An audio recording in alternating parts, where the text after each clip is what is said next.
बिहार के लिए पूरे शर्मनाक की बात है और पूरे देश में इसका जो मैसेज गया है वो बहुत ही नेगेटिव मैसेज गया है बिहार सरकार के खिलाफ में। और देखिए, नीतीश कुमार जी गठबंधन में 17 वर्ष से एनडीए गठबंधन के पार्ट थे, एनडीए गठबंधन में थे और एनडीए गठबंधन ने उन पर विश्वास किया और कम सीट मिलने के बावजूद भी उनको बिहार का मुख्यमंत्री बनाया गया।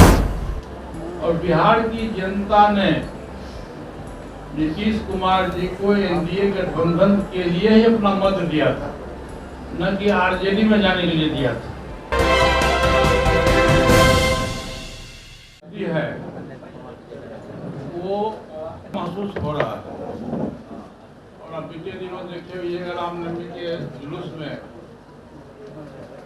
घटनाएं घटी और सरकार के द्वारा एनडीए गठबंधन के मंत्रियों पर आरोप लगाया जा रहा है कि उन लोगों ने ऐसा किया, जबकि 100% गलत है।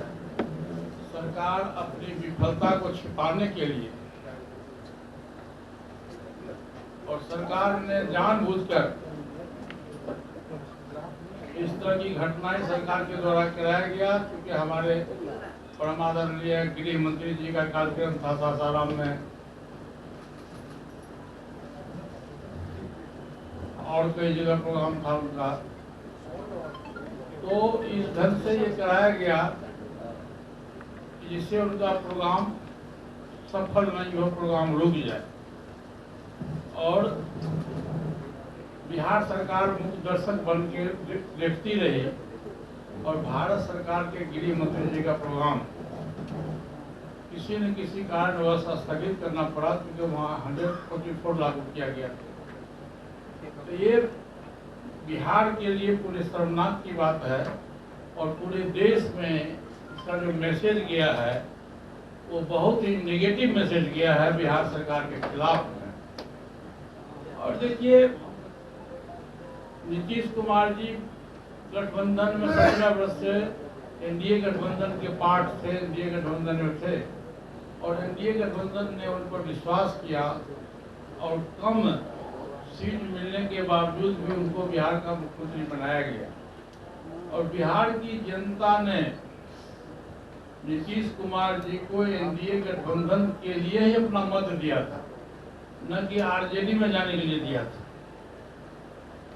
और इसके पहले भी आप देखे हुए 2015 में भी नीतीश जी आरजेडी गठबंधन में गए थे और कुछ दिनों के बाद फिर वहां से वापस आ गए और ये बोल के आए कि अब मैं कभी जिंदगी में जब तक मैं राजनीति करूंगा तब तक मैं कभी आरजेडी गठबंधन में नहीं जाऊंगा। फिर भी दोबारा वो चले गए। आज बिहार का प्रशासन पंगु बन गया है। इसका एक कारण है कि नीतीश जी अपने को कमजोर महसूस करते हैं और बिहार का जो पदाधिकारी है वो भी नीतीश जी को कमजोर मुख्यमंत्री मानता है, बेसहाय मुख्यमंत्री मानता है।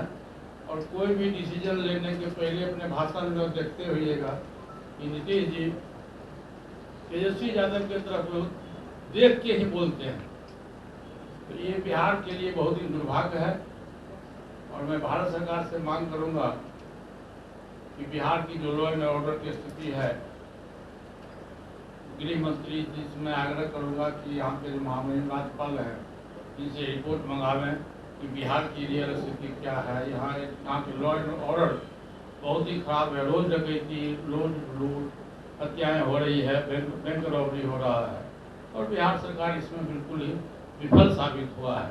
इसलिए मैं माननीय गृह मंत्री से आग्रह करूंगा कि बिहार की ताज़ा स्थिति के बारे में वो रिपोर्ट मंगावें और फिर भविष्य में जैसा हो वैसा किया जाए।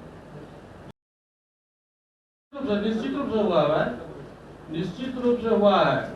और गृह मंत्री जी का वहाँ प्रोग्राम था, बिहार में 2 प्रोग्राम था। उस प्रोग्राम से आरजेडी और बिहार की जो सरकार है वो घबरा गई और जानबूझ के उन्होंने रामनवमी के मेले पर, रामनवमी के जुलूस पर ये जो हंगामा हुआ है ये सुनियोजित हंगामा है और प्रशासन मुख्य दर्शक बन के बैठी रही। तो नीतीश कुमार ये कहा गृह मंत्री जी से कि आप इसकी जांच करवा लीजिए नीतीश कुमार से हम जांच नहीं कराएंगे। हम यहाँ का झगड़ा है तो महामहिम राज्यपाल महोदय है, उनसे मैंने कहा है कि आप जांच कराइए और जांच कराने के बाद जो लोग दोषी होंगे उन पर कार्रवाई की जाएगी। लेकिन सर मैं भी तो वही कह रहा हूँ जो आप कह रहे हैं।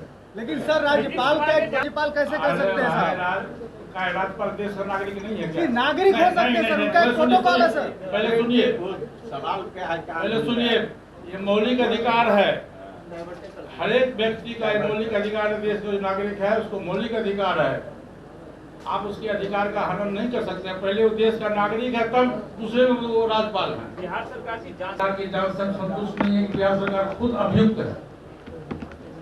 बिहार सरकार के रहते हुए, मुख्यमंत्री के रहते हुए, प्रशासन के रहते हुए घटनाएं घटी है, तो इसलिए जो अभियुक्त है उससे हम जांच किसे करा रहे हैं? जो निष्पक्ष बॉडी है उससे जांच कराने की बात हो रही है। या तो इसकी जांच CBI से हो, इसकी जांच सेंट्रल एजेंसी से हो।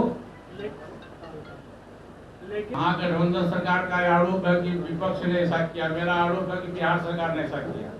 आप इसकी जांच करा तो लीजिए, मैं तो जांच की बात कर रहा हूँ ना। ठीक है, हम राज्यपाल महोदय से नहीं कराइएगा, CBI से इसकी जांच हो। भरोसा ही नहीं है। आप जब देश पर आपको भरोसे नहीं है तो देश को कहाँ ले जाइएगा? आप लोग को बिहार सरकार पे भरोसा नहीं, नहीं देश है। पर आपको भरोसा नहीं है, एजेंसी पर भरोसा नहीं है, कहाँ ले जाइएगा? चोर को यदि चोर नहीं कहिएगा क्या कहिएगा? ईमानदार कहिएगा? आप एक भी व्यक्ति का नाम लीजिए जो निर्दोष आदमी को CBI ने पकड़ा हो। आप बोलिए, एक भी व्यक्ति का पूरे देश में नाम लीजिए जिसको CBI ने गलत ढंग से पकड़ के जेल में बंद किया हो। जो दोषी है, सुनिए, जो दोषी है उस पर CBI कार्रवाई कर रही है। कोर्ट का अपना जुडिक्शन होता है, CBI का अपना जुडिक्शन होता है, उसमें सरकार का कुछ लेना देना नहीं है। आप एक भी व्यक्ति के नाम बताओ जो व्यक्ति निर्दोष हो, उस पर CBI कार्रवाई की हो। आप बताइए, आप ये प्रश्न पूछ रहे हो हमसे, आप बताइए कौन सा व्यक्ति है जिसमें CBI ने गलत काम किया, ED ने गलत काम किया है? इसलिए देखिए, देश चलता है संविधान से, देश चलता है नियम कानून से। जो दोषी होगा उसको सजा मिलेगा, जो निर्दोष होगा वो मुक्त हो जाएगा।